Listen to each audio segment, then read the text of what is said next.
Assalamualaikum warahmatullahi wabarakatuh. Nama saya Sarmini, NIM 18620505179, Prodi PG PAUD Universitas Pancasakti Bekasi. Tujuan dibuat video pembelajaran ini untuk memenuhi tugas UAS mata kuliah Metode Perkembangan Nilai Agama dan Moral pada Anak Usia Dini dengan dosen pengampu Bunda Dr. Randa Hajah Rizawati MSI. Di sini saya akan memaparkan mengenai nilai-nilai agama dan moral pada anak usia dini. Perkembangan nilai agama dan moral adalah kemampuan anak untuk bersikap dan bertingkah laku. Islam telah mengajarkan nilai-nilai positif yang bermanfaat dalam kehidupan bermasyarakat. Rintangan perkembangan moral terbagi dua, yaitu tahap heteronomos, yakni cara berpikir anak tentang keadilan, peraturan yang bersifat objektif, artinya tidak dapat diubah dan tidak dapat ditiadakan oleh manusia. Tahap kedua yaitu tahap autonomos, yakni anak mulai menyadari adanya kebebasan untuk tidak sepenuhnya menerima aturan itu. Menurut Saudah, anak bersikap imitasi, mulai menirukan sikap, cara pandang, serta tingkah laku orang lain.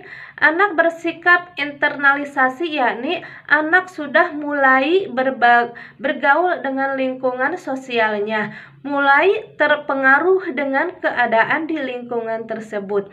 Anak bersifat introvert dan ekstrovert, yakni reaksi yang ditunjukkan anak berdasarkan pengalaman. Menurut Piaget, ada dua tahapan yang jelas, yaitu tahap realis moral atau moralitas oleh pembatasan, dan tahap kedua disebut tahap moralitas otonomi atau moralitas kerjasama atau hubungan timbal balik. Ada 10 metode pengembangan nilai-nilai agama dan moral, yaitu diantaranya 1. Bercerita, 2. Bernyanyi, 3. Bersyair, 4. Karya wisata, 5. Pembiasaan, 6. Bermain, 7. Outbound, 8. Bermain peran, 9. Diskusi, dan 10 adalah keteladanan. 1. Metode bercerita.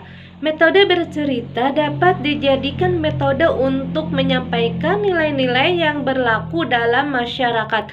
Dalam cerita atau dongeng dapat ditanamkan berbagai macam nilai moral, nilai agama, nilai sosial, nilai budaya, dan sebagainya. 2.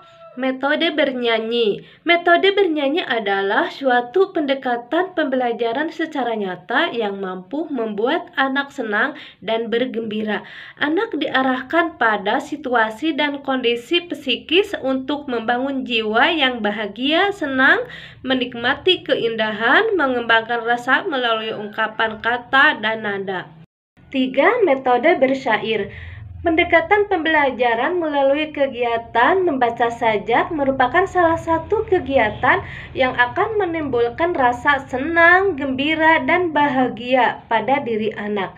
Secara psikologis, anak taman kanak-kanak sangat harus dengan dorongan rasa ingin tahu, ingin mencoba segala sesuatu, dan ingin melakukan sesuatu yang belum pernah dialami atau dilakukannya. Melalui metode sajak, guru bisa menanamkan nilai-nilai moral kepada anak.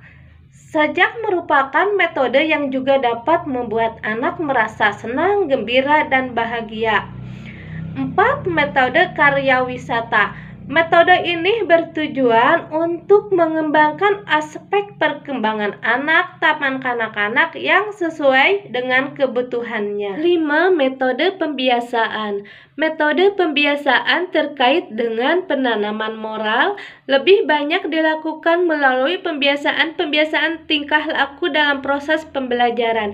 Ini dapat dilihat misalnya pada berdoa sebelum dan sesudah belajar, berdoa sebelum makan dan minum, mengucapkan salam kepada guru dan teman, merapihkan mainan setelah belajar, berbaris sebelum masuk kelas, dan sebagainya. 6. Metode bermain. Metode bermain ternyata banyak sekali terkandung nilai moral, diantaranya mau mengalah, kerjasama, tolong menolong, budaya antri, dan menghormati teman.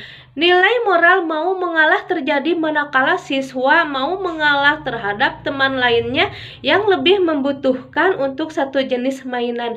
Pengertian dan pemahaman terhadap nilai moral mau menerima kekalahan atau mengalah adalah salah satu hal yang harus ditanamkan sejak dini. 7. Metode outbound. Metode outbound merupakan suatu kegiatan yang memungkinkan anak untuk bersatu dengan alam. Melalui kegiatan outbound, siswa akan leluasa menikmati segala bentuk tanaman, hewan, dan makhluk ciptaan Allah yang lainnya. Cara ini dilakukan agar anak tidak hanya memahami apa yang diceritakan atau dituturkan oleh guru atau pendidik di dalam kelas, melainkan mereka diajak langsung melihat atau memperhatikan sesuatu yang sebelumnya pernah diceritakan di dalam kelas. Selanjutnya adalah metode bermain peran. Metode ini merupakan salah satu metode yang digunakan dalam menanamkan nilai-nilai moral kepada anak TK. Dengan bermain peran, anak akan mempunyai kesadaran merasakan jika ia menjadi seseorang yang dia perankan dalam kegiatan bermain peran.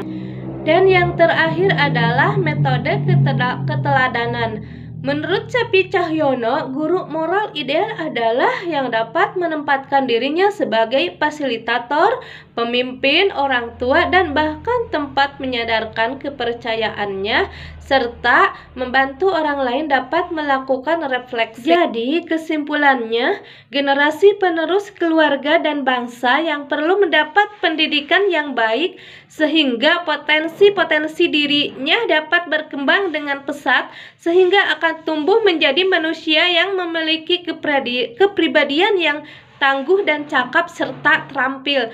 Oleh karena itu, penting juga lembaga dan keluarga untuk berperan dan bertanggung jawab dalam memberikan berbagai macam stimulasi dan bimbingan yang tepat sehingga akan tercipta generasi penerus yang berakhlak dan bertingkah laku yang sesuai dengan norma pengembangan nilai-nilai moral dan agama. Demikianlah uraian dari saya. Wassalamualaikum warahmatullahi wabarakatuh.